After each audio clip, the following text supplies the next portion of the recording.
Hello everyone, this is Mr. Casarino, and today we're going to be trying out the flipped classroom model where you get to watch these fun little lecture videos, take notes, and then come to class with any questions you might have. So we're going to be looking at World War I for the next week. Today we're going to be looking at the United States entering the war. As you can see below, this aligns pretty nicely with your Nash reading, pages 720 to 730, and your Newman reading, pages 455 to 460. So throughout this video, what's nice about this is you can pause this video whenever you want, jot down notes, thoughts, questions you may have, and then resume playing when you feel ready to go. So I guess without further ado, let's jump right in. So before we get into really the U.S. involvement, just so you can have some background on what's going on, World War I occurred between July 1914 and November 11th, 1918, which I'm sure you all remember from World History 2. By the end of the war, there was over 17 million people dead, including 100,000 American troops. When we look at the causes of the war, it's pretty complex actually, much more complex than what a lot of people often say. So underlying causes of the war, let's take a look. The Mutual Defense Alliance. So over time, countries throughout Europe made mutual defense agreements that would pull them into battle if one of their allies were attacked. These treaties meant that if one country was attacked, allied countries were bound to defend them. Before World War I, the following alliances existed. Russia and Serbia, Germany and Austria-Hungary, France and Russia, Britain, France and Belgium, and Japan and Britain. So you can see, pretty complex. So Austria-Hungary declared war on Serbia, so that means Russia got involved to defend Serbia. Germany, when they saw Russia was mobilizing, declared war on Russia. France was then drawn in against Germany and Austria-Hungary, and then Germany attacked France through Belgium, pulling Britain into war. Then Japan enters, and later the United States and Italy enter on the side of the Allies. So you don't have to worry so much about that, but just know that there are these mutual defense alliances, and they're pretty complex. Big reason number two, nationalism. A large part of the war can be traced back to the growth of nationalism in these European countries, specifically the Slavic people in Bosnia, who no longer wished to be part of the Austria-Hungary Empire, but instead sought to be a part of Serbia. In a more general way, the nationalism of the various countries throughout Europe contributed not only to the beginning, but the extension of the war in Europe. Each country tried to prove their dominance and power. So each of them were trying to assert that they were the foremost power of Europe. Take a look now, imperialism. So as we know, imperialism is when a country increases their power and wealth by bringing additional territories under their control. Before World War I, Africa and parts of Asia were points of contention among the European countries, as I'm sure you'll remember from World History 2. This was especially true because of the raw materials that these areas could provide the imperial powers. And so there is this conflict between these European powers and clashes that occur to expand their empires, which will lead to confrontation during World War I. Militarism. At the end of the 20th century, or at the end of the 19th century, my apologies, an arms race had begun. By 1914, Germany had the greatest increase in military buildup, and Great Britain and Germany both greatly increased their navies in this period, which would be supported by outfits there in Mahan. The increase in competition for this arms race just led to more of a buildup within these countries. And of course, in Germany and Russia particularly, the military establishment began to have a greater influence on public policy. And this militarism has really helped push the countries into war. So, but what's the immediate cause? The immediate cause, and I'm sure you'll remember, Archduke of Franz Ferdinand, you can see on the right, is assassinated. So, in June 1914, a Serbian nationalist terrorist group called the Black Hand sent groups to assassinate the Archduke. The first attempt failed when a driver avoided a grenade thrown at their car. However, later that day, a Serbian nationalist named Gavril Princip assassinated him and his wife while they were in Sarajevo, Bosnia, which was part of Austria-Hungary. This was in protest to Austria-Hungary having control of this region. Now, Serbia wanted to take over Bosnia, and this assassination led to Austria-Hungary declaring war on Serbia. And when Russia began to mobilize due to its alliance with Serbia, Germany declared war on Russia. Thus began the expansion of war to include all those involved in the Mutual Defense Alliance. So as we can see, this assassination really sparked these underlying tensions that have been growing. So now we're going to look at the U.S. And Wilson follows a policy of neutrality with regards to World War I and the outbreak of war. Neutrality. So, as the war raged in Europe, President Woodrow Wilson argued that the United States should remain neutral in the conflict, urging Americans to be impartial in thought as well in action. Now, given the distance between the United States and Europe, Americans readily embraced Wilson's neutral stance. And though approximately 1/3 of American citizens had been born in Europe or were children of European immigrants, most were relieved to stay out of the conflict. So the big one is there's just a distance separating them from Europe and the problems in Europe. And what you have going on is a lot of propaganda being used by the Central and Allied powers to sway American public opinion. As you can imagine, England has the advantage, mainly because they have a shared language. It's much easier to read propaganda when it's in English as opposed to German, and kind of a closer shared culture with the American public. Uh, Another reason why they remain neutral is the two major trading partners with the U.S. at this time, Great Britain and Germany, and these two are going at it. So it would not be good for the U.S. to declare war on either one. But neutrality is soon tested. And we're going to take a look at this, especially with regards to West Germany. So blockades and subs. So what England does, England has a superior navy at the outbreak of war, and they declare a blockade and implement the blockade against Germany, which of course affects American trade with the German people.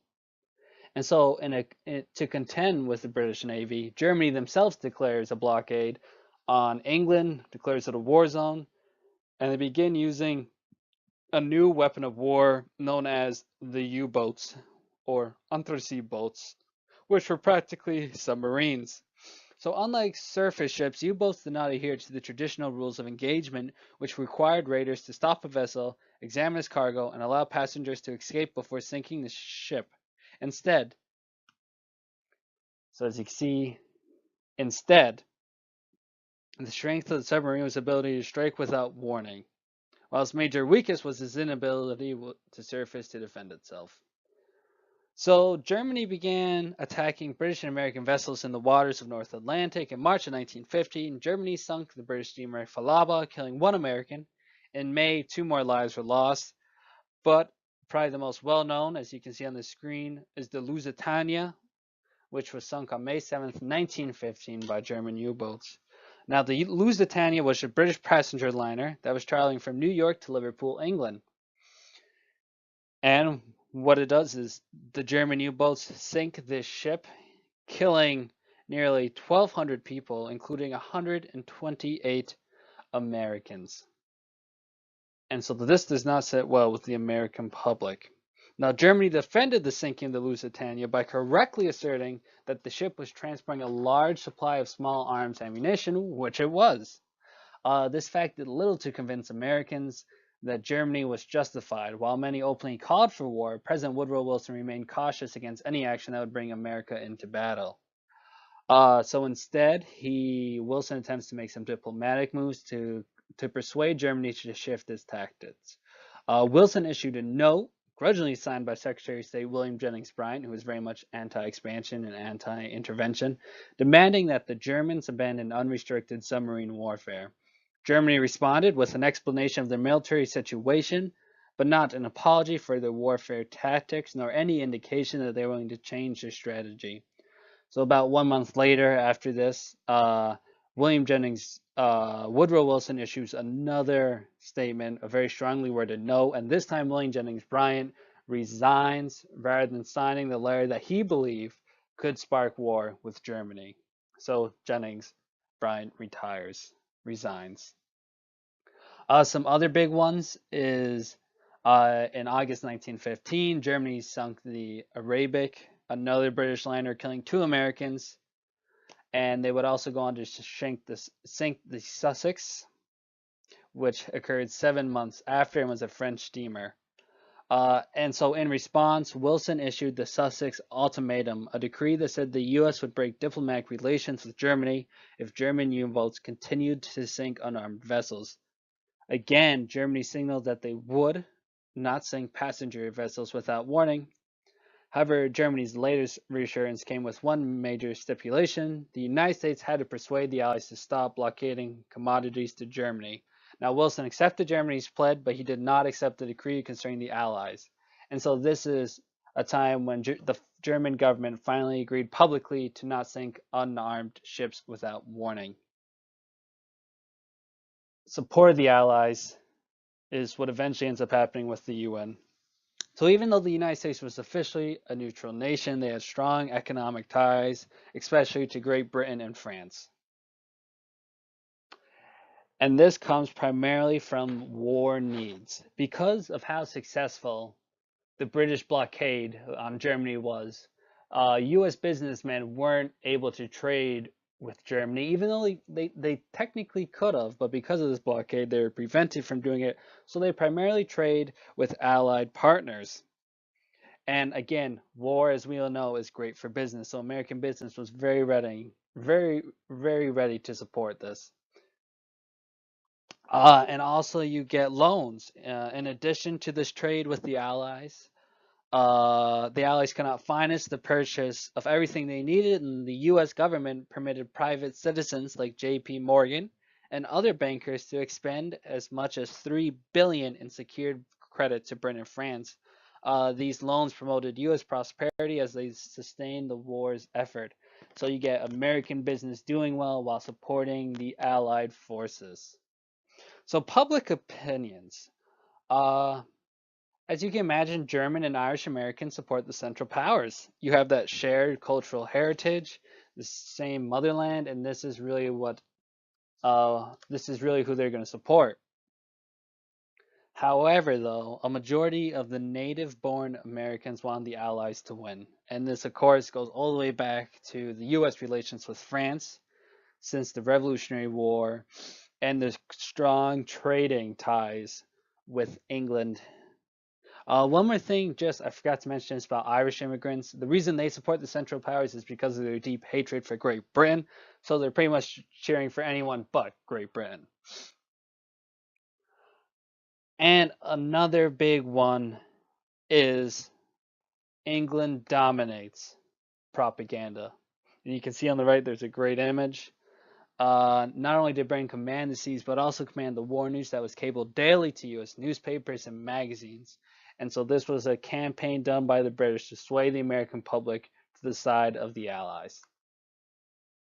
Take a look at the war debate. Now, the biggest one is preparedness. Now, preparedness was supported by Eastern Republicans, such as our guy, Teddy Roosevelt, and they were very concerned that the U.S. military was unprepared for a major war. They clamored for preparedness, which was greater defense expenditures, soon after the European War broke out.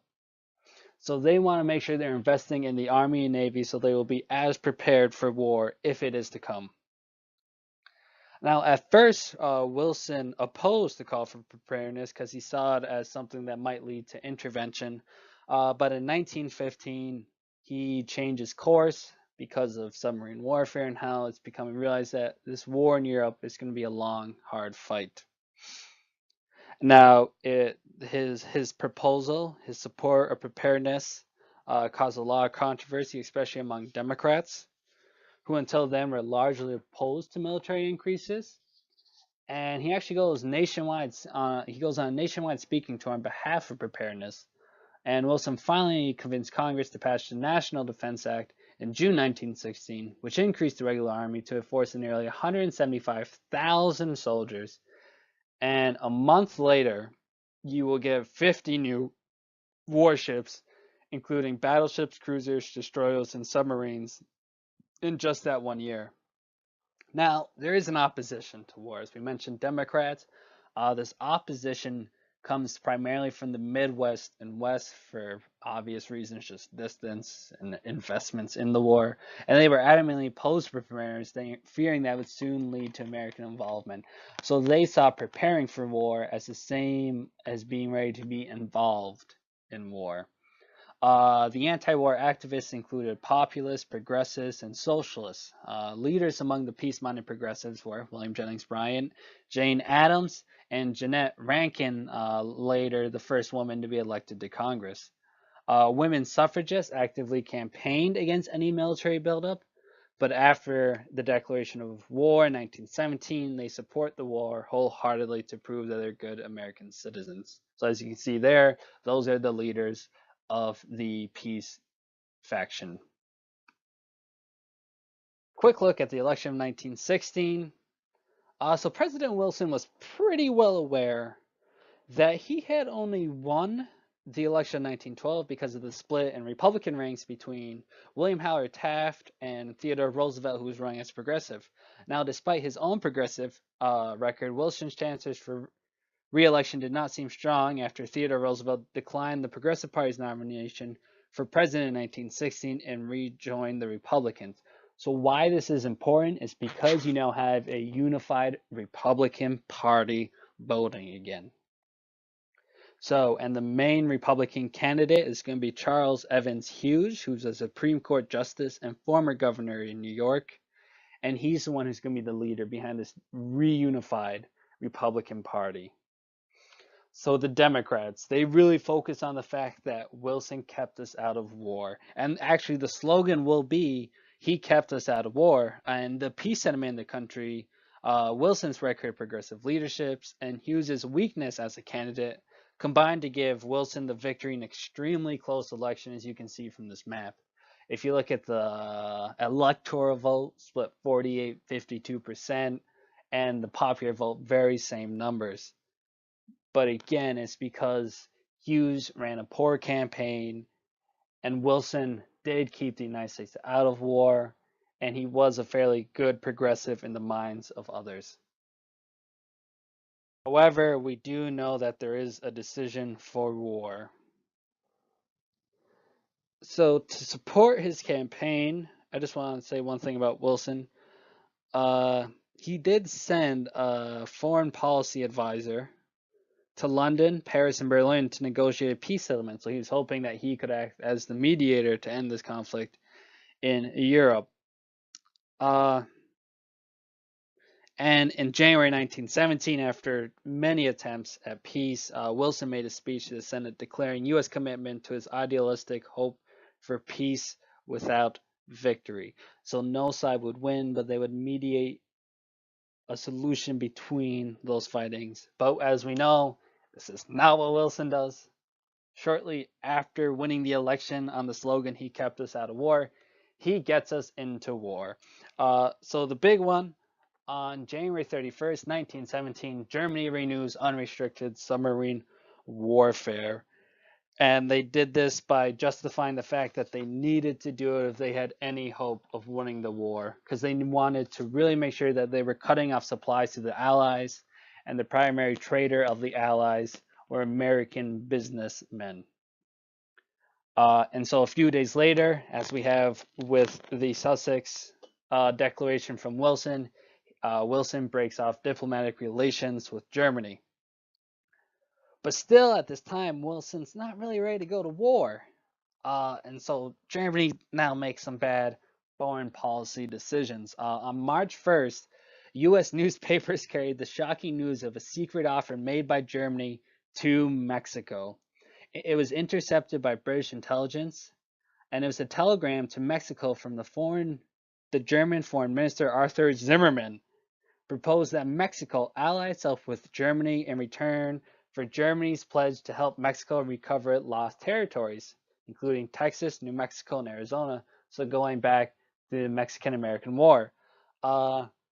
As you can imagine, when the American people found out about the Zimmermann telegram, they were not too happy about this. And the Zimmermann telegram really aroused the nationalist anger of the American people and convinced Wilson that Germany fully expected a war with the United States.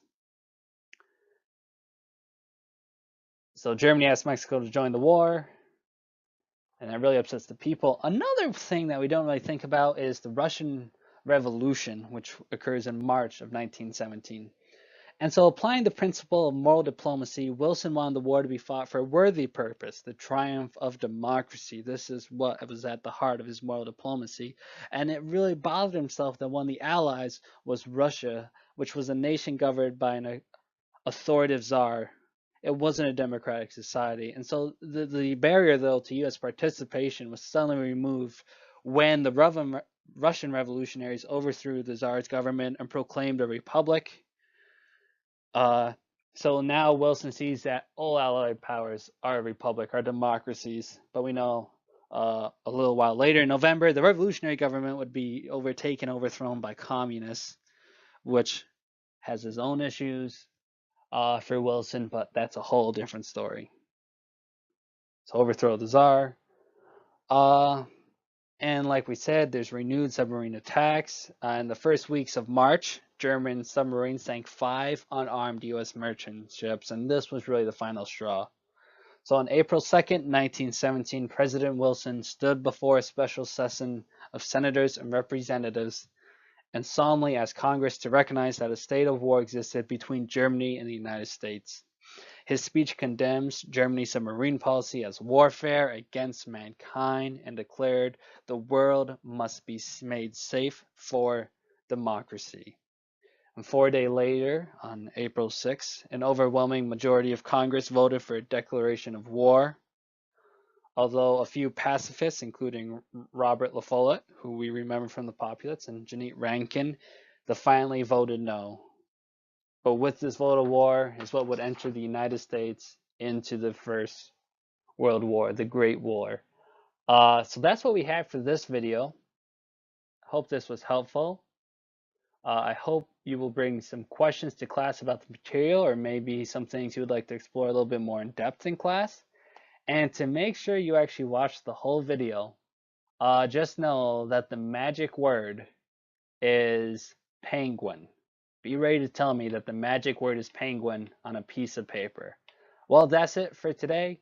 We'll see you in class.